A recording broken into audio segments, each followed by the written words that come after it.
Двајца мажи од 40 и 44 години од Скопје се пациентите кои се заразени со мајмунски сипаници. Според податоците од надлежните, двата случаи не се меѓусебно поврзани, а ниту еден од пациентите не патувал надвор од државата во последниот период.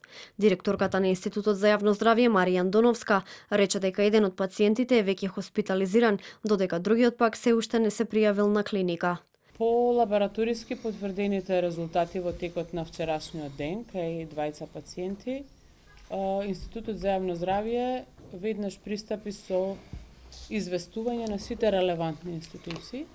И она што сакам да го кажам е дека во неполни 12 часа буквално беа исконтактирани сите институции, беше направено се она што треба да се направи во една ваква ситуација. Најнапред исто така сакам да упатам смирувачки тонови до јавноста.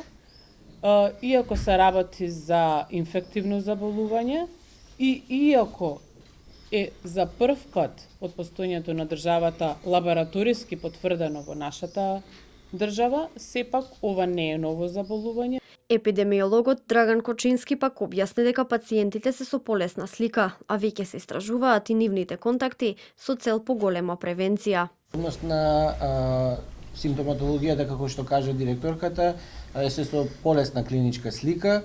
Едниот е и веќе хоспитализиран заради изолација. Понатаму во однос на контактите соработуваат пациентите.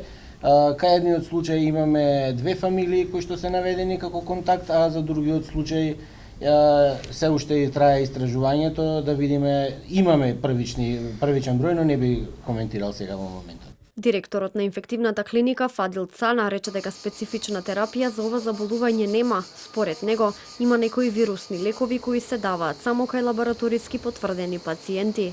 Специфична терапија за ова болест нема, не кај нас, туку никаде во светот. Било кој што ќе го каже спротивното, само може да нагаѓа.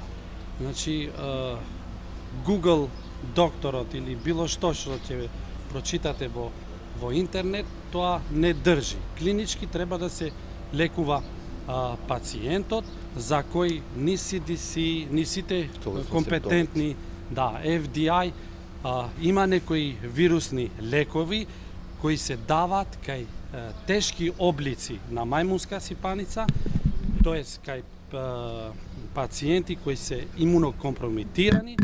Од Институтот за јавно здравје информира и дека примероци ќе бидат испратени во лабораторија во Холандија со цел да се потврди поттипот на мајмунските сипаници.